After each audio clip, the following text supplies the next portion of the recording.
생각될 수 있지만 때로는 심각한 사건으로 비화되는 성희롱. 조직에서 성희롱이 발생했을 때 어떤 결과를 가져오는지, 왜 예방해야 하는지 사례를 통해 살펴봅시다. 한때 언론의 뜨거운 감자였던 S전기 성희롱 사건. 전자영업팀에 새로 배치된 이 대리는 부서장의 끈질긴 성희롱에 시달립니다. 참다 폭발한 이 대리. 2년 만에 부서장의 성희롱을 고발하고 부서 이동을 요청합니다. 그래도 회사를 그만둘 수는 없었어요. 2년 동안 이악 물고 참았죠. 그런 일로 입에 오르내리는 걸 누가 좋아하겠어요. 결심하고 회사에 얘기했으니 어떤 조치가 있겠지, 조치가 되면 좀 나아지겠지 했어요. 회사를 믿은 거죠. 그런데 상사의 비위에 맞추는 것도 영업 능력 아닙니까? 응? 여사원으로서 해야 하는 의전이라는 게 있잖아요. 분위기만 맞추라고 한 거죠. 회사는 추가 조사를 진행하지 않은 채 그대로 사건 종결. 이후 이 대리는 따돌림과 왕따에 시달립니다. 그 사람이 너무 예민하게 구는 거 아니에요? 회사 생활하면서 그 정도는 다 힘들잖아요. 이래서 여사원은 뽑는 게 아니라니까요. 까칠해서 원. 7개월간의 대기 발령, 사회봉사단으로의 강제 발령 등 주요 업무 배제와 불이익은 계속됩니다. 그 사이 가해자는 명예퇴직금을 받고 퇴사했습니다. 가해자가 퇴사해서 회사에서 더 이상 할 일이 없네요. 처음부터 잘 알아서 처리했으면 좋았겠지만 있을 수 있는 사소한 일이라고만 생각했습니다. 사건 연루자들의 진술 잘 들어보셨어요? 아직도 이런 일이 발생할까 싶지만 여전히 우리 일터에서 수시로 발생하는 일입니다. 여러분이 성희롱 피해자라면 어떻게 하시겠습니까? 2015년 성희롱 실태조사 결과에 따르면 직장 여성 10명 중 1명이 한 번 이상 성희롱 피해를 본 적이 있다. 그중 78.5%는 참고 넘어갔다고 응답했습니다. 그 이유에 대해서는 문제를 제기해도 해결될 것 같지 않아서가 1위, 큰 문제라고 생각하지 않아서가 2위였습니다. 여성이 직장 생활을 하면서 이 정도는 감수해야 한다는 남성 중심의 조직 문화를 잘 보여주는 지표입니다. 성희롱이란 운 없는 개인에게 발생하는 특정 사건이 아닙니다. 누군가를 성적 대상으로 삼는 것에 무관심한 조직 문화에서 발생하죠. 사건이 발생했을 때 이에 대처하는 예방 절차의 필요성을 모르는 조직에서 문제는 더 확산되고 심화됩니다. 앞선 사례를 봐도 피해자와 가해자 모두 성희롱 사건에 얽혀 일자리를 잃고 싶진 않았을 겁니다. 회사 역시 직원 간의 갈등, 인력 손실, 조직 문화의 퇴보와 같은 결과를 원치는 않았겠죠. 성희롱을 예방하거나 사건이 커지기 전에 회사가 적절한 대처를 했다면 얼마나 좋았을까요? 아마 모두 함께 성실하게 일하고 일 속에서 보람을 찾는 평범한 일상을 살았을 겁니다. 이것이 우리가 성희롱 예방 교육을 실시하고 성희롱 없는 조직 문화를 만들기 위해 노력해야 하는 이유입니다.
반갑습니다. 예.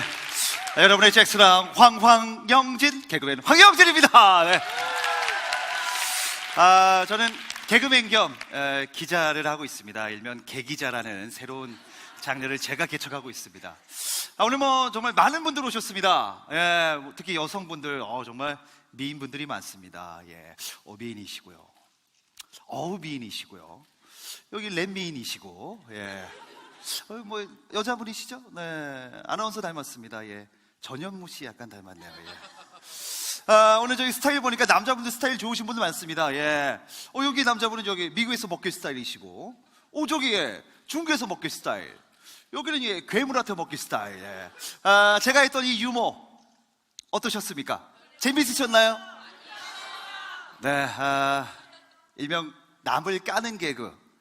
일명 얼굴을 까는 개그를 해봤습니다. 그동안 이런 개그에 좀 많이 좀 익숙해진 것 같아요. 저 역시 이런 개그를 참 많이 했었습니다. 예, 반성합니다. 저는 오늘 이 자리에서 지난날 잘못된 저의 개그를 반성하는 시간을 좀 가지려 합니다.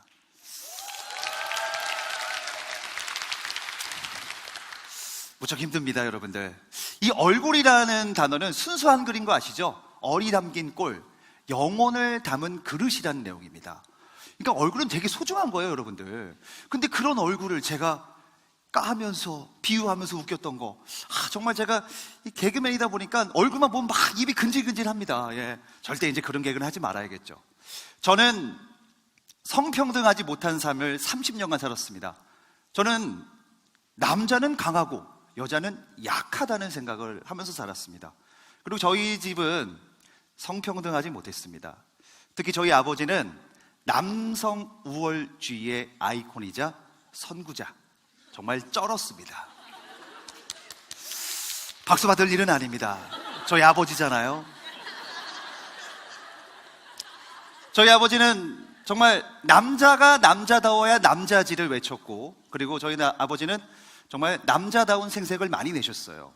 형광등을 하나 갈아줄 때도 그냥 가르면 되는데 그 남자다움을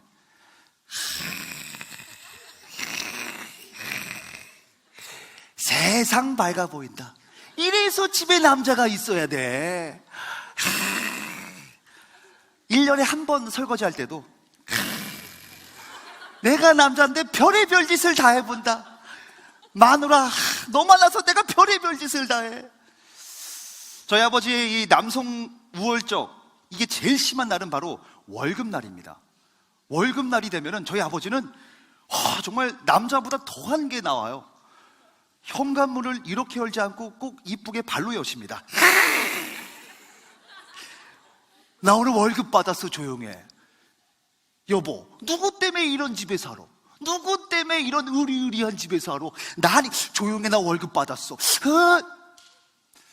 참고로 저희 아버지가 말한 의리의리한 집, 저희는 반지하에 살았었습니다. 저희 아버지는 마치 맨박스에 갇힌 것처럼 이 남자다움에 정말 남자라는 것만 추구했죠. 저희 어머님도 성평등하지 못했습니다. 저희 어머님은 저희에게 남자가 능력이 있어야 돼. 남자는 돈을 많이 벌고 집안을 일으켜야 돼. 남자 그 분홍색 입으면 고추 떨어진다. 오늘 저 분홍색을 입었지만 걱정 안 하셔도 됩니다. 예.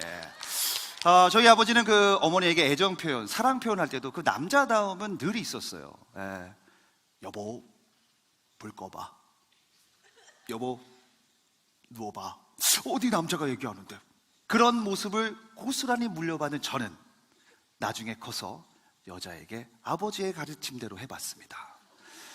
여자친구가 물병을 못 딸 때면 오빠야,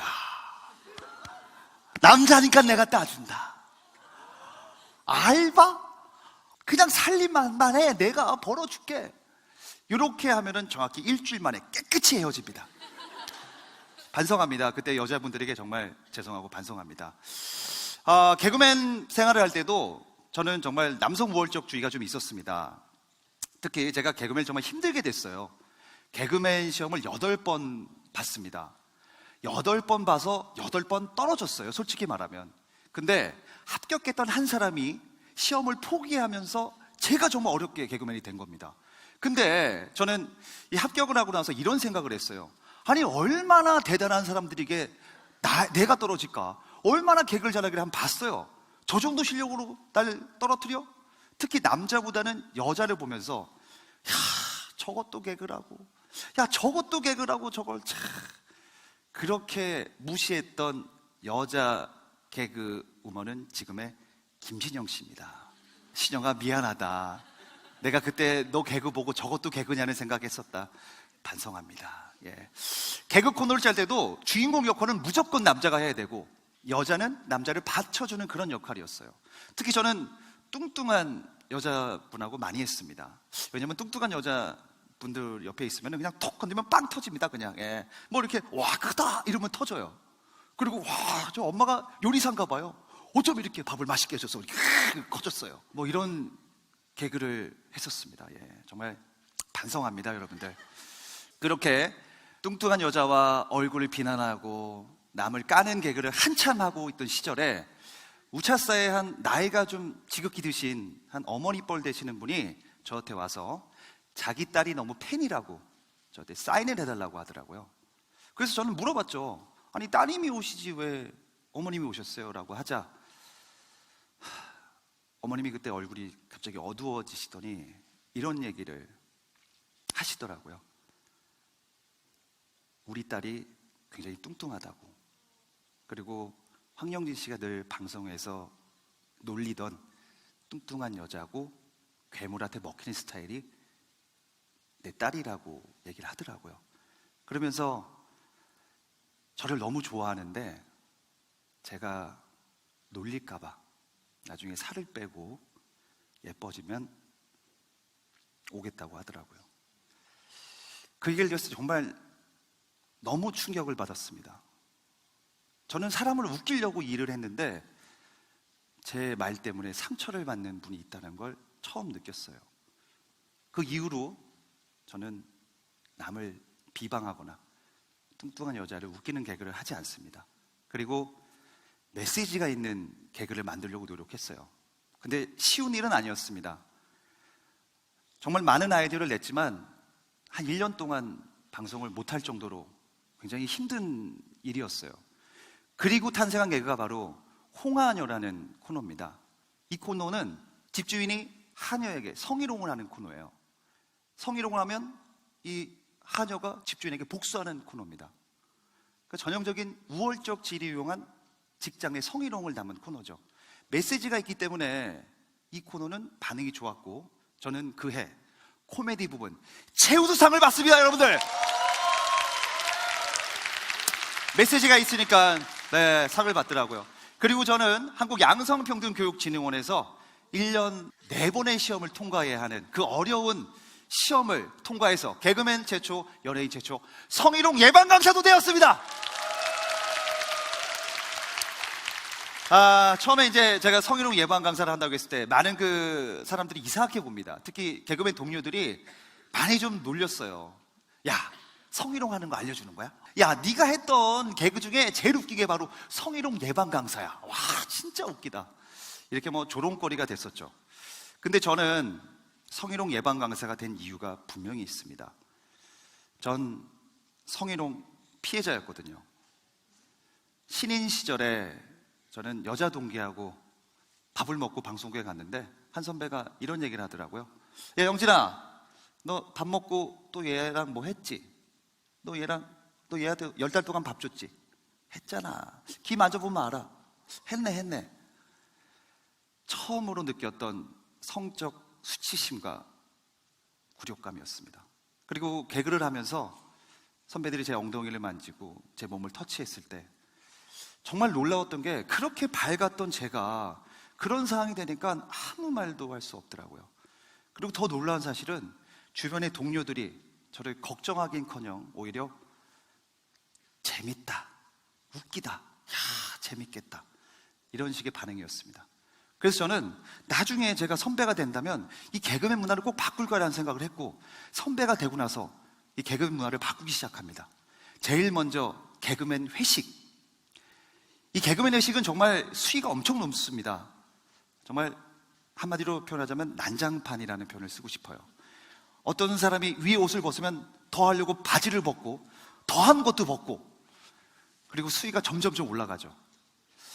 저는 선배가 되고 나서 이거를 하지 말자, 이건 절대 하면 안 돼 라고 얘기했고, 이제 개그맨 회식 문화는 가족과 함께하는 레크레이션으로 바뀌게 되었습니다. 근데 물론 안 좋은 점도 있습니다. 개그맨 일부 동료들이 저에게 늘 얘기해요. 야, 그 재밌는 걸 너 때문에 지금 못 본다고. 야, 그거 얼마나 야한 게 재밌는데. 야, 너 왜 그러냐 진짜. 심지어는 제가 있으면 야한 얘기를 못 한다고 단톡방에서 강퇴당한 적도 있습니다. 저는 배운 대로 했는데 저는 점점 왕따가 되고 있더라고요.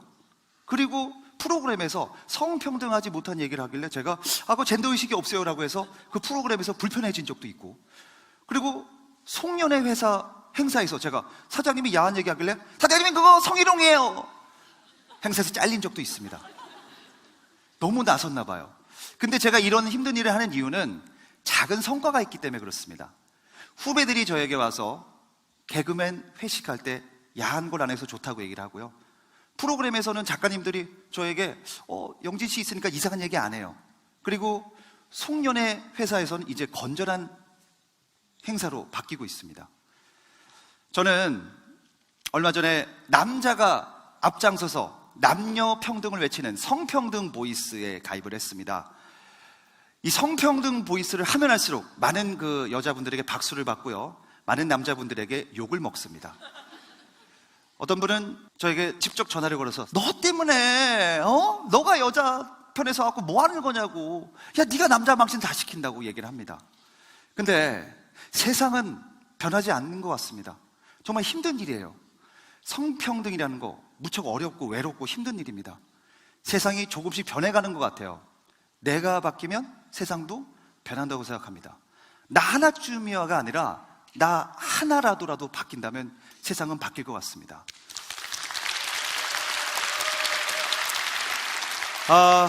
저는 이 성평등과 이런 제가 조금 변화가 된 지 5년 정도 된 것 같은데, 그 5년 동안 결혼을 했고요. 그리고 두 아이의 아빠가 됐습니다. 제가 꿈꾸는 사회는 이렇습니다. 아주 간단합니다. 남녀가 행복한 사회, 남녀가 평등한 사회, 남녀가 성희롱이 없는 사회. 나중에 4살 된 우리 아들과 2살 된 딸이 저에게 이런 말을 했으면 좋겠어요. 아빠, 옛날에는 성희롱이라는 게 있었다며. 그게 뭐야? 아빠, 옛날에는 남자 여자 하는 일이 따로 정해져 있었다면서. 와, 진짜 옛날은 옛날이다. 이런 사회가 되길 바라겠습니다. 감사합니다.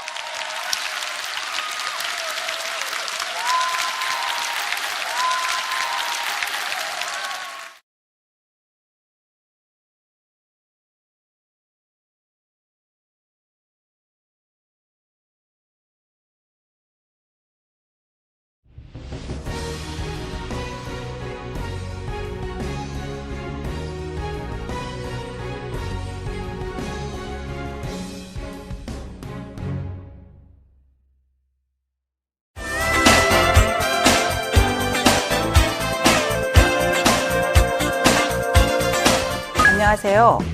사소하게 생각될 수 있지만 때로는 심각한 사건으로 비화되는 성희롱.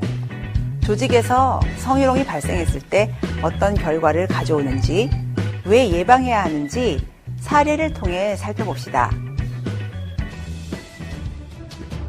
한때 언론의 뜨거운 감자였던 S전기 성희롱 사건. 전자영업팀에 새로 배치된 이 대리는 부서장의 끈질긴 성희롱에 시달립니다. 참다 폭발한 이 대리. 2년 만에 부서장의 성희롱을 고발하고 부서 이동을 요청합니다.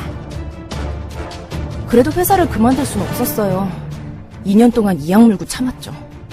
그런 일로 입에 오르내리는 걸 누가 좋아하겠어요. 결심하고 회사에 얘기했으니 어떤 조치가 있겠지, 조치가 되면 좀 나아지겠지 했어요. 회사를 믿은 거죠. 그런데 상사의 비위에 맞추는 것도 영업 능력 아닙니까? 응? 여사원으로서 해야 하는 의전이란 게 있잖아요. 분위기만 맞추라고 한 거죠. 회사는 추가 조사를 진행하지 않은 채 그대로 사건 종결. 이후 이 대리는 따돌림과 왕따에 시달립니다. 그 사람이 너무 예민하게 구는 거 아니에요? 회사 생활하면서 그 정도는 다 힘들잖아요. 이래서 여사원은 뽑는 게 아니라니까요. 까칠해서 원. 7개월간의 대기 발령, 사회봉사단으로의 강제 발령 등 주요 업무 배제와 불이익은 계속됩니다. 그 사이 가해자는 명예퇴직금을 받고 퇴사했습니다. 가해자가 퇴사해서 더 이상 할 일이 없네요.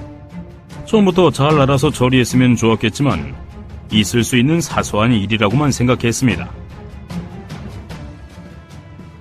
사건 연루자들의 진술 잘 들어보셨어요?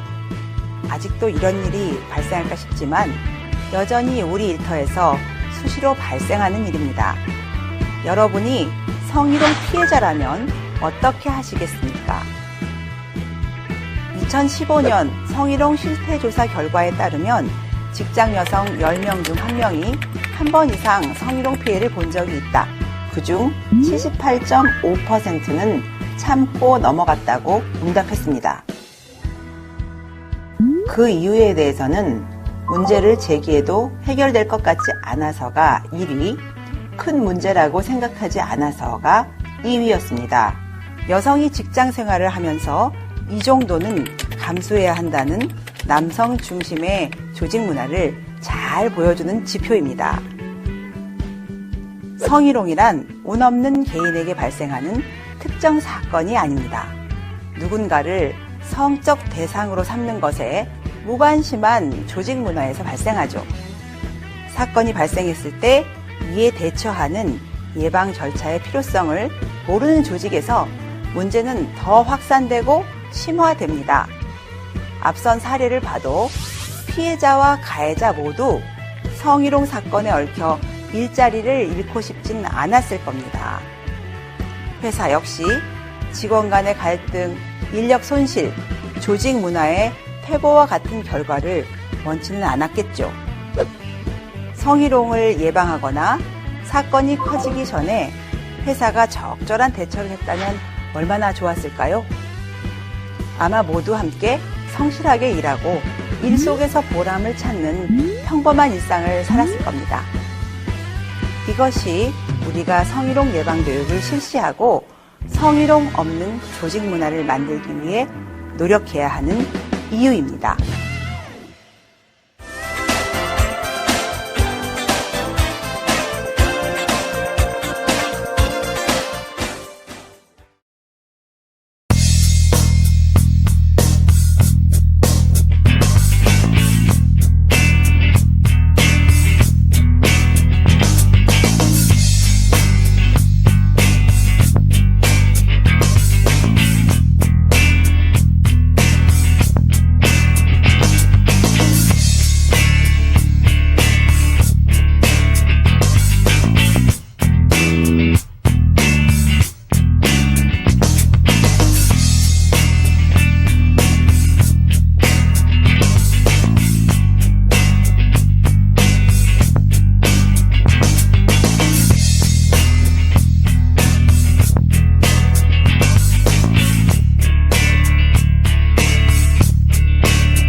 네, 안녕하세요.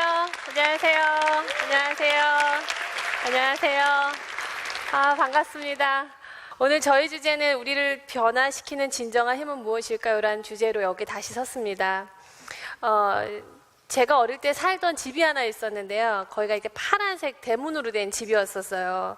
근데 골목길을 따라 마지막에 있는 작은 집이었었는데, 제가 초등학교 한 5학년 때쯤인가, 제가 그 문을 열면 파란색 문에 녹이 쓴 손잡이가 있었어요.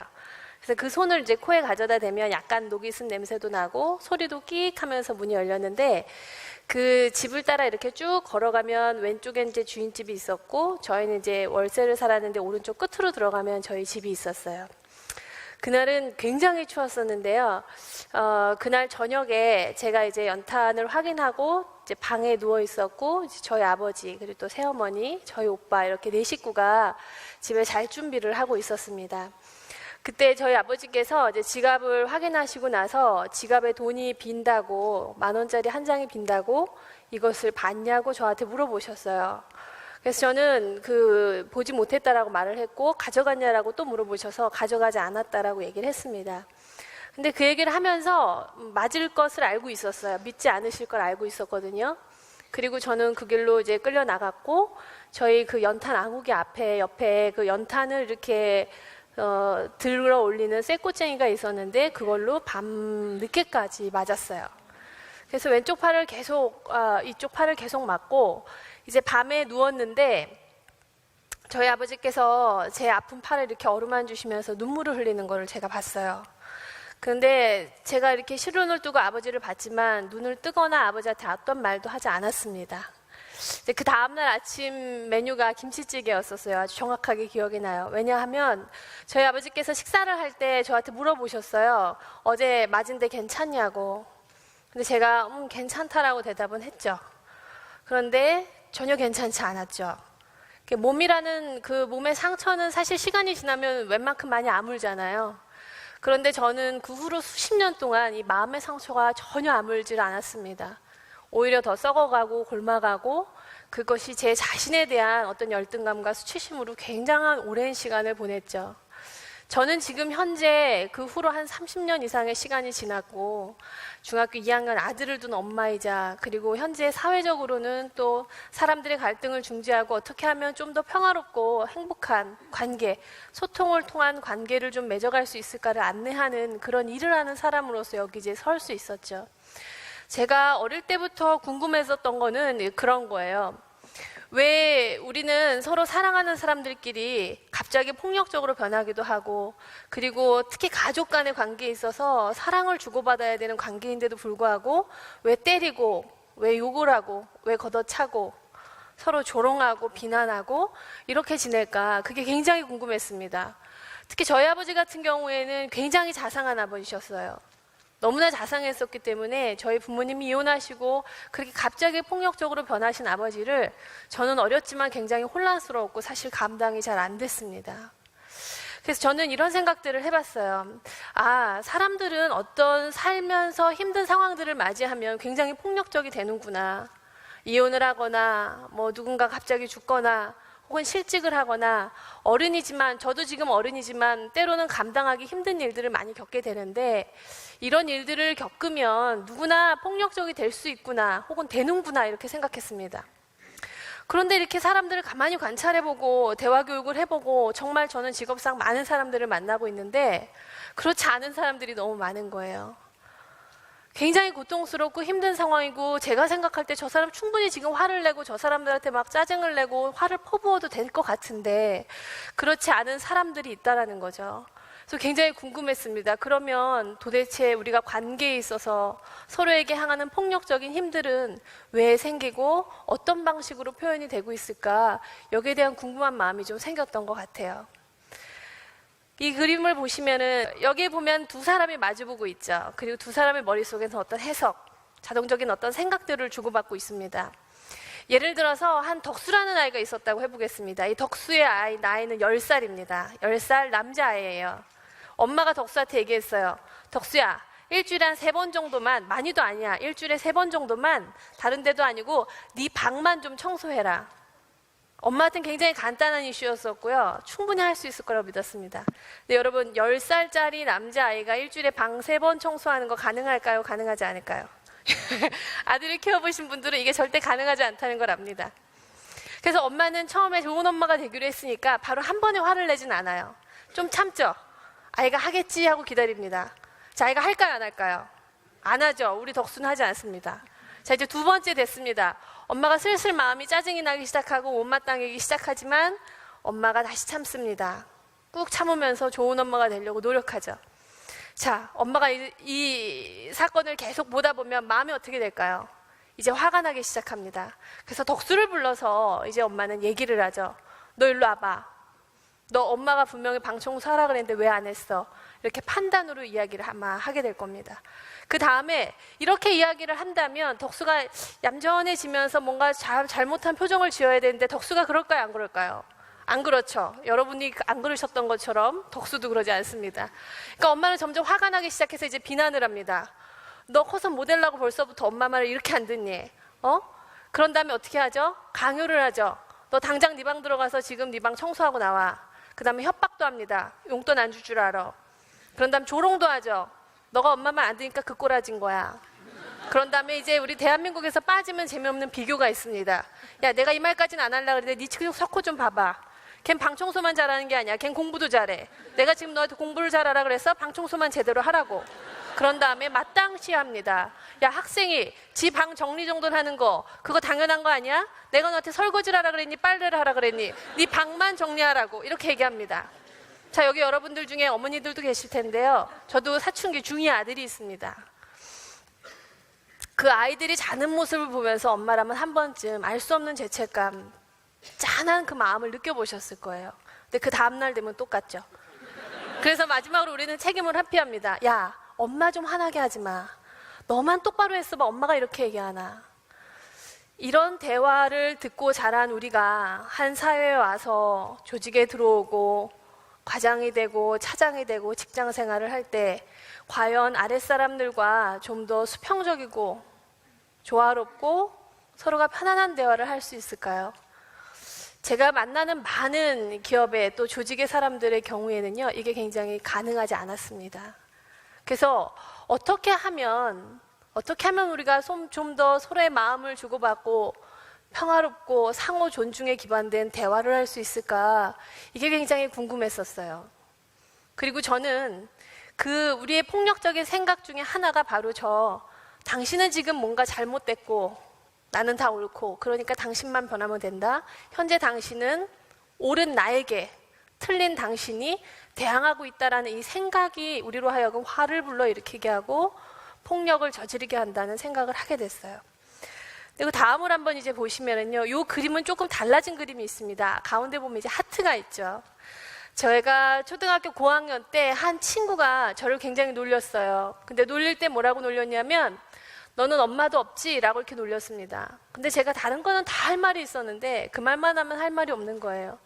근데 그 이야기를 복도를 걸어가시던 저희 초등학교 5학년 때 담임 선생님께서 들으시고 들어오셨어요. 그래서 뭐라고 그 친구한테 얘기했냐면 부모는 누구나 있다. 아직까지 생생하게 기억납니다. 만약에 부모가 없었다면 너네들은 태어나지도 못했다. 부모는 있지만 어떤 경우에는 부모랑 따로 살기도 하고 같이 살 수 없는 아이들도 있다. 그건 니네들 책임이 아니라 부모들의 문제다. 이 친구가 얼마나 속이 상했겠니? 친구한테 사과해라. 이렇게 얘기를 하셨어요. 저는 그날 그 전까지는 계속 그 친구를 비난하고 판단하면서 저런 나쁜 기집애라고 욕을 하고 있었습니다.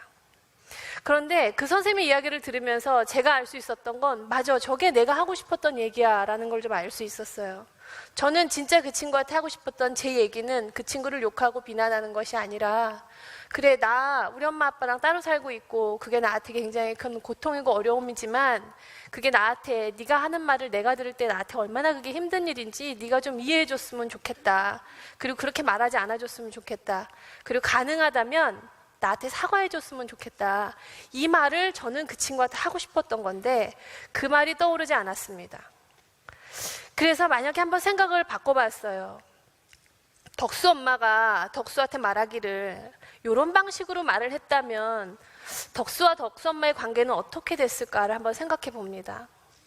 덕수의 엄마가 너한테 일주일에 한 3번 정도는 청소하라 그랬는데 엄마가 이번 주 내내 보니까 한 2번 정도 되어 있는 것 같았어. 근데 엄마는 그런 거 보면은 엄마가 너한테 한 약속들, 우리가 하기로 한 것들, 그런 게 좀 잘 지켜지기를 원해. 엄마는 이걸 원해. 그래서 저녁 먹기 전까지 한 10분 시간이 있으니까 네 방에 지금 들어가서 방 정리 좀 하고 그리고 나올 수 있겠어? 라고 말을 했다면 어땠을까 생각을 해봐요. 만약에 여기에서도 덕수가 교과서대로 하면 이런 반응이 나와야 되죠. 예, 엄마. 엄마 제가 일주일에 2번 청소해서 많이 속상하셨죠? 방도 지저분하고. 제가 지금 들어가서 바로 방 청소하고 오겠습니다. 하면서 총총 물어라 준다면 얼마나 예쁘겠어요. 근데 저희 아들도 그러지 않고요. 너네 집 아들도 그러지 않는 것 같더라고요. 그러나 중요한 것은요. 이때 만약에 우리 아이가 예스 한다면 그 예스는 우리가 믿을 수 있다는 겁니다. 여러분들이 그 아이를 움직일 때 때릴 수도 있고 욕을 할 수도 있고 비난하고 비교해가면서 그 사람에게 아이든 누구든 죄책감을 주거나 수치심을 주거나 두려움을 줘서 움직이게는 할 수 있지만 과연 그 사람이 그 마음을, 그 행동을 어떤 마음으로 하는가를 우리가 한번 생각해 본다면 우리는 우리의 언어, 태도, 방식을 바꿀 수 있는 충분한 이유를 찾을 수 있을 거라고 생각해요. 그래서 저는 당신은 나한테 대항하고 있다가 아니라 당신과 내가 함께 이 문제에 대항하고 있다를 우리의 관점을 좀 바꾸기를 바랍니다. 그래서 우리는 함께 이 문제를 해결할 것이다 라고 우리가 생각할 수 있다면 아마 우리 안에 있어서의 어떤 폭력성들은 다른 힘으로 좀 발현되고 관계를 맺는데 유익해 나가지 않을까 하는 아주 강한 생각들을 했습니다. 그래서 제가 어릴 때부터 궁금했었던 건 이 두 가지였었어요. 왜 우리는 가족들끼리 서로 폭력적으로 변해갈까? 왜 조직에서 상사는 부하 직원에게 폭력적인 행동을 하게 될까? 그런데 어떤 측면에서는 왜 어떤 사람들은 이렇게 화가 날 만한 상황 속에서도 평화롭게 대화를 하고 좋은 관계를 유지할 수 있는 힘이 어디에서 나올까? 저는 이런 마음도 되게 중요하지만 이런 마음이 현실화되기 위해서는 트레이닝, 훈련이 중요하다는 것들을 좀 알게 됐고요. 어쩌면 그래서 제가 지금 그 일을 하고 있는 걸지도 모르겠어요. 제가 이런 얘기를 하면 가끔 기업에서든 어디서든 다 저한테 이런 질문을 해요. 근데 선생님, 어떤 사람들은 그게 안 될 수도 있지 않나요? 아무리 말을 해도 내 마음을 몰라주는 사람들, 또 내 아이가 정말 옳지 않는 일을 할 때 그런 사람들은 좀 다르게 해야 되지 않나요? 라는 이야기를 하세요. 여러분들도 어쩌면 지금 그런 생각을 하실지 모르겠어요. 저는 그런 분들한테 얼마나 안타깝고 얼마나 답답하고 또 때로는 얼마나 화가 나면 이런 이야기를 하실까 우선 그 마음을 좀 공감해 봅니다. 그런데 이런 질문을 한번 드려봐요. 여러분들은 지금 여기 계신 분들도 한번 생각해 주셨으면 좋겠어요. 태어나서 지금까지 살아오시면서 단 한 번이라도 여러분 자신이 배우거나 성장하기 위해서, 그래서 변화되기 위해서 나는 좀 맞아야 되고 욕설을 들어야 되고 누군가로부터 모욕을 당해야 되고 멸시와 무시를 당해야만 나는 변화할 수 있는 존재다라고 생각한 적이 단 한 번이라도 있는지 저는 묻고 싶습니다. 그런데 여기에 저는 그렇게 한 번이라도 생각한 적이 있습니다라는 분을 본 적이 없어요. 그런데 반대로 그러면 그 사람은 좀 맞거나 좀 무시를 당하거나 좀 욕을 먹어야만 변화할 수 있다라고 생각한 적은 있습니까? 라고 물어보면 대부분 많은 분들이 네라고 대답을 하시죠. 저는 우리가 아이들한테 하는 폭력, 상사와 부하 직원 간의 폭력, 부모와 자녀 간의 폭력, 교사와 학생 간의 폭력, 그리고 지금 현재 우리 사회에 만연해 있는 이런 폭력들의 근반이 나는 그렇지 않다라고 생각하면서 저 사람은 나는 결코 원하지 않는 방식대로 대접을 받아야 된다고 생각하는 것은 아닌지 그것을 좀 묻고 싶고요. 내가 내 자신이 한 번도 그래야만 변화될 수 있는 사람이 아니라는 것을 알고 있다면 우리는 여기서 한 가지 중요한 진실을 좀 알 수 있을 것 같습니다. 폭력이라는 사건 혹은 폭력이라는 행위에는요, 절대 사랑이라는 이름으로 그것을 더 씌울 수 없다는 사실입니다. 아이들한테 가르칠 때 너 이거 엄마가 너 사랑해서 혼내는 거야. 너 엄마가 너 이거 사랑하니까 때리는 거야. 이런 말들은 아이들에게 굉장한 혼란스러움을 줍니다. 우리는 단 한 번의 폭력에도 정당화될 수 없고 그것에는 어떤 사랑이라는 이름으로도 포장할 수 없다는 것을 우리가 좀 분명히 알았으면 좋겠습니다.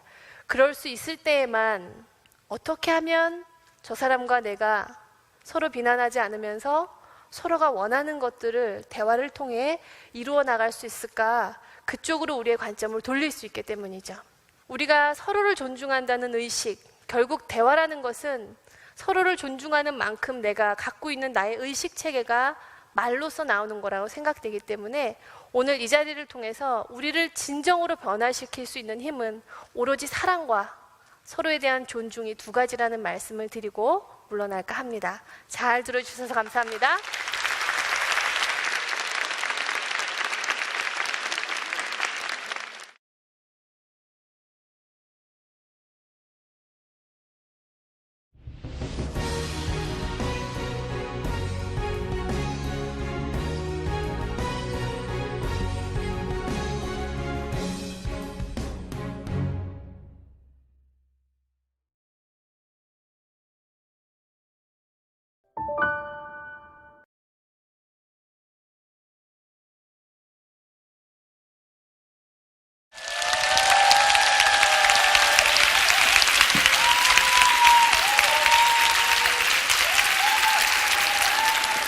네, 저에게 주어진 세상을 바꿀 시간 15분밖에 되지 않습니다.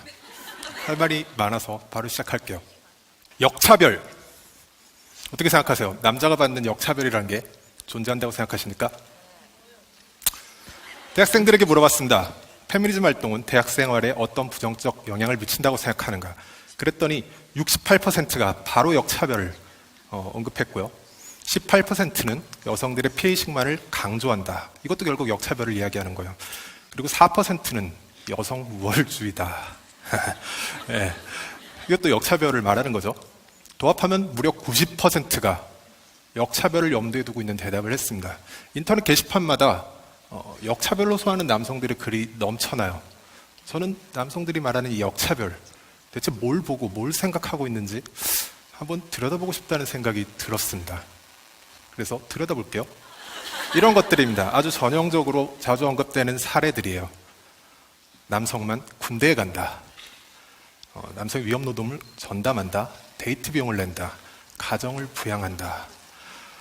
보통 이런 식으로 말하죠. 제가 한번 흉내내 볼게요. 우리나라 여자들은 권리만 주장하고 의무를 다하질 않아. 성평등을 원하면 군대를 같이 가야지. 이스라엘을 봐. 이스라엘에서는 여자들도 다 군대 가는데 왜 우리나라는 안 가는 거야? 성평등을 원해? 그래, 하자고. 같이 군대 가자. 그럴듯했습니까? 네. 이게 그럴듯해 보였다면 그냥 제 연기력이 뛰어났다는 뜻입니다. 네. 그 이상의 의미는 없어요. 그런데 생각해 보세요.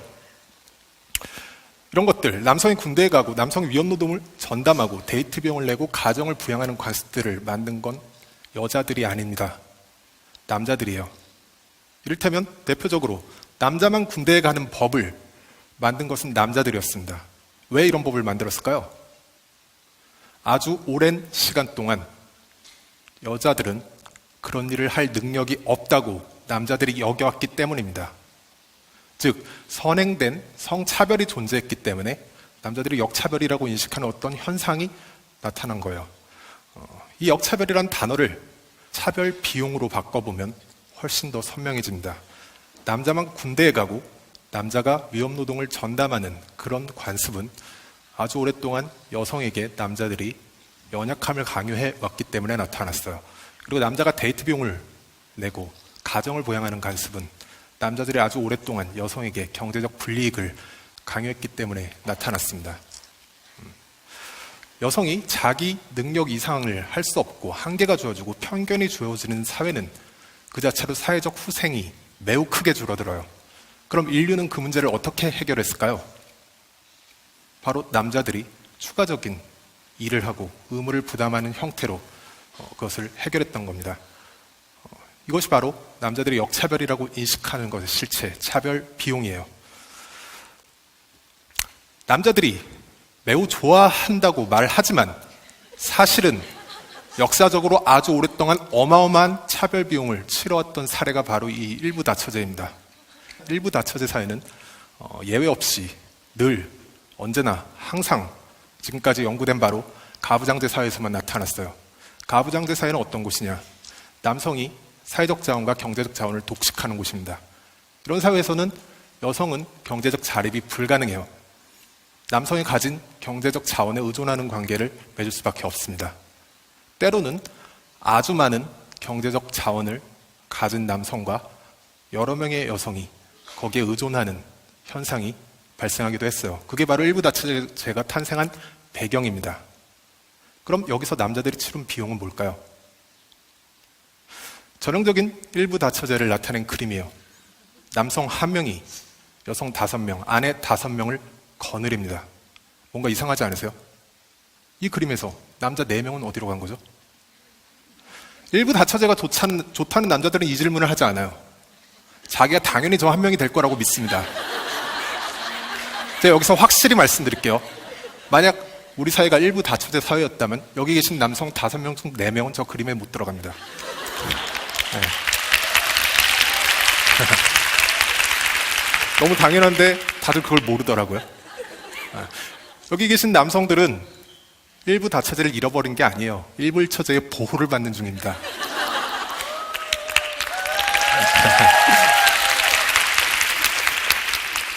너무 당연한 얘기를 하는데 박수를 치시네요. 네. 자, 진짜 일부 다처제 사회를 한번 보겠습니다. 인도네시아는 현재까지 일부 다처제가 합법인 사회입니다. 이곳에 25세 이하 이 일부 다처제의 배경이 되는 무슬림들을 대상으로 설문조사를 해봤어요. 일부 다처제를 어떻게 생각하는지. 그랬더니 무려 86.5%가 반대한다고 대답했습니다. 일부 다처제는 분명히 이 사회의 특수한 아주 특별한 어떤 남자에겐 이득이 될 수 있어요. 그런데 대부분의 평균 근처의 남자들, 그리고 아직 결혼 배우자를 맡지 못한 이 25세 이하의 남성들에게 이 제도는 아주 치명적입니다. 이런 남자들은 이 일부 다처제의 이득을 노리는 아주 특별한 경제적으로 부유한 자원을 많이 가진 남자들과 경쟁하기 위해서 도저히 감당할 수 없는 비용을 치러야 돼요. 차별 비용인 거죠. 이것을 도저히 감당할 수 없고 이 제도가 스스로 유리하다고 느끼지 않기 때문에 많은 이 사회의 남성들은 과다한 비용을, 차별 비용을 요구하는 이 차별적인 제도, 성차별 제도가 폐지되어야 된다고 생각하고 있는 겁니다. 우리 사회로 한번 다시 와보겠습니다. 우리 사회는 일부 다처제는 진작에 폐지됐지만 여전히 남성들이 여성보다 사회적, 경제적 자원을 더 많이 보유하는 곳이에요. 이 그림은 고용노동부에서 발표한 남성과 여성의 소득 격차를 시각화한 것입니다. 남성이 한 평생 동안 100의 임금 소득을 올릴 동안 여성의 기대 소득은 63에 지나지 않습니다. 이 그림에서 한 칸 한 칸은 정확히 5살 간격의 세대의 소득 크기를 나타낸 거예요.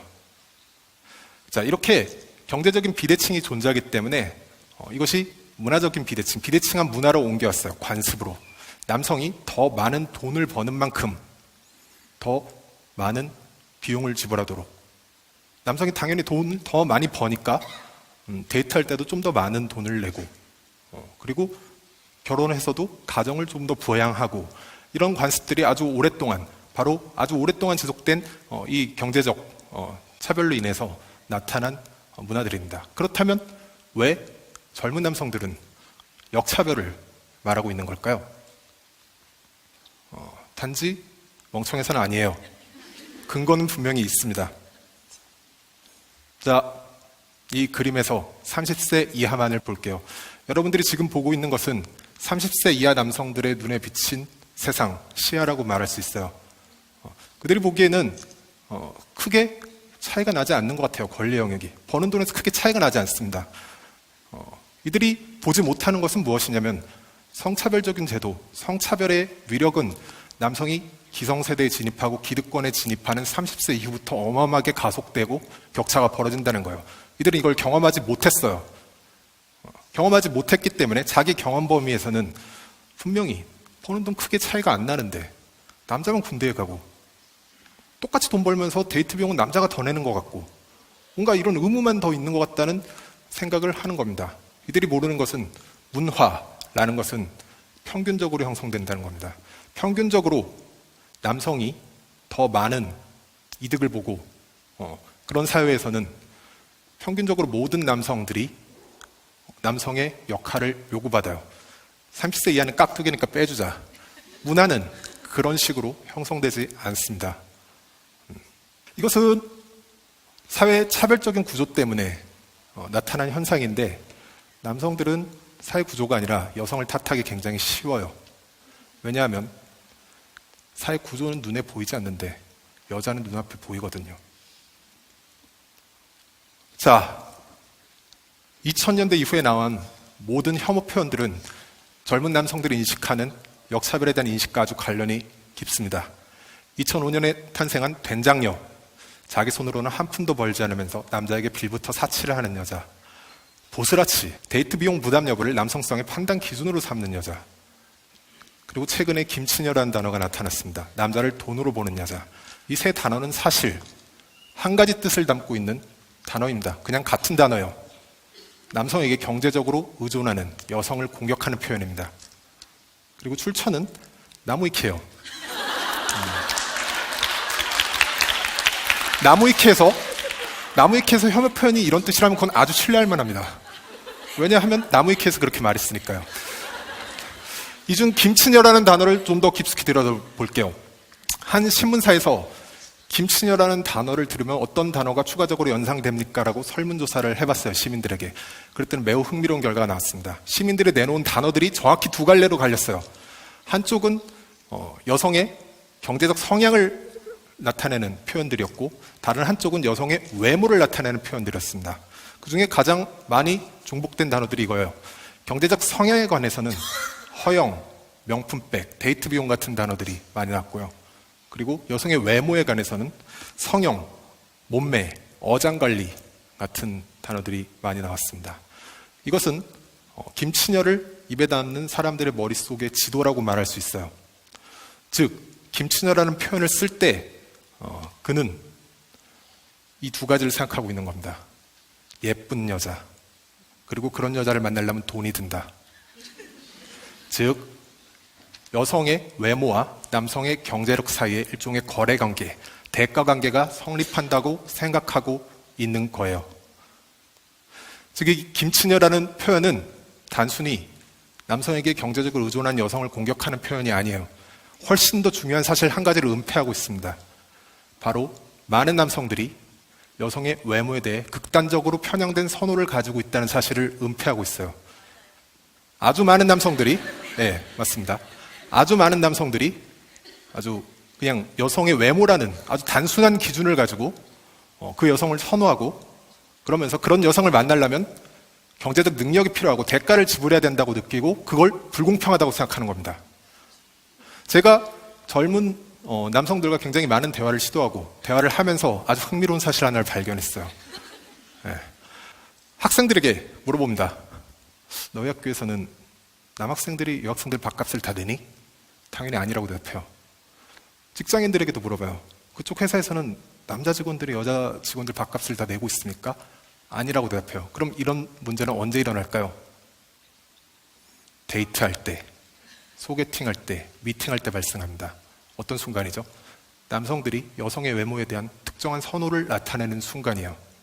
쉽게 말하면 남성이 주제와 분수를 모르고 자기에게 어울리지 않는 어떤 외모의 여성에게 들이대면서 그 들이대는 성공률을 높이기 위해서 자기의 경제력을 부풀리고 과시하고 과장하려고 할 때 주로 나타나는 현상입니다. 그럼 우리가 해봐야 될 질문은 이거예요. 왜 그렇게 남자들은 여자의 외모에 집착하게 됐을까? 그것은 사실 사회 구조와 아주 큰 밀접한 관련이 있습니다. 우리 사회는 남성과 여성의 사이에 구조적 권력 격차가 존재하는 사회예요. 이건 아무도 부정할 수 없고, 부정한다면 제가 바로 여기서 반박하겠습니다. 이 통계들로. 자, 대통령 같은 경우에 11명의 남성이 나오는 동안, 당선되는 동안 단 한 명의 여성이 배출됐습니다. 그리고 이 한 명의 여성은 사실은 어떤 남성의 딸이었기 때문에 당선됐어요. 네. 모두 동의한다는 뜻으로 알겠습니다. 그리고 400대 부자, 현재 우리나라 400대 부자의 경우에 370명이 남성이고 30명이 여성입니다. 그리고 이 30명의 여성은 모두 어떤 남성의 재산을 상속했기 때문에 이 순위에 들어갈 수 있었어요. 이건 웃을 일이 아닌데요. 네. 그리고 국회의원 같은 경우에는 249명이 남성이고 51명이 여성입니다. 그리고 이 51명의 여성 중에 대부분은 우리나라 법이 비례대표로 여성을 절반 이상 뽑도록 정하고 있었기 때문에 사실은 국회의원이 될 수 있었어요.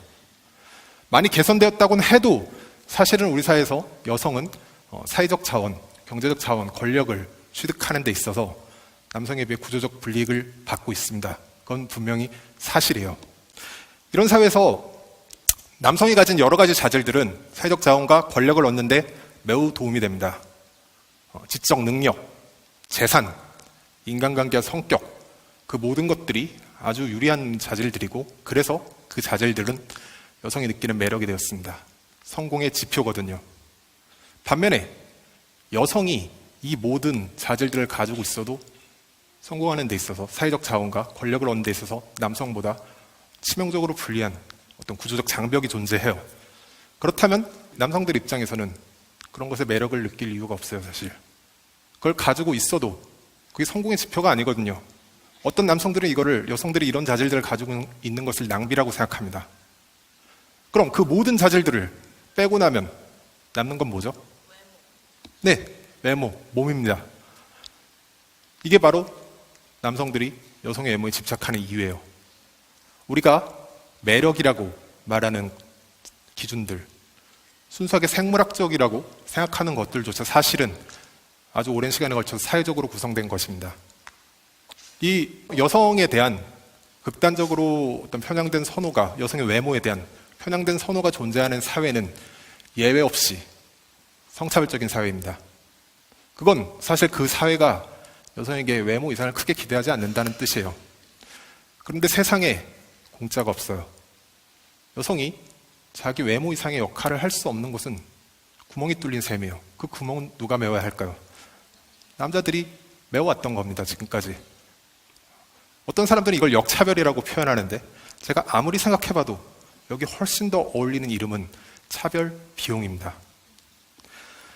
아마 여기까지 듣고도 어떤 남성들은 의심할 거예요. 정말로 성차별이 해소되면 우리 의무가 좀 줄어들까? 내가 사기당하고 있는 거 아니야? 성차별만 해소되고 의무는 그대로인 거 아니야? 그럼 망하는 거잖아. 차라리 차별을 그대로 두는 게 낫지 않을까? 제가 이걸 잘 아는 이유는 제가 이런 얘기를 할 때마다 매번 받는 질문이기 때문에 누구보다 잘 아는 겁니다. 그렇게 생각하시는 분들 모르겠어요. 여기 좀 심각한 눈빛들이 좀 네, 보여서 아마 여기도 있을 것 같습니다. 그런 의심이 드는 분들은 오늘 밤에 아버지와 한번 대화를 나눠보세요. 아버지께 이렇게 물어보세요. 아빠는 젊었을 때 왜 그렇게 혼자 고생했어요? 엄마랑 같이 일했으면 아빠 좀 편했을 거 아니에요. 아니 엄마가 뭐 김치녀도 아니고 우리 엄마는 왜 일을 안 한 거예요? 라고 물어보면 아버지는 이렇게 대답할 거예요. 야, 너희 엄마가 벌면 얼마나 벌겠냐. 이게 무슨 뜻인지 아주 곰곰이 생각해 보시기 바랍니다. 감사합니다.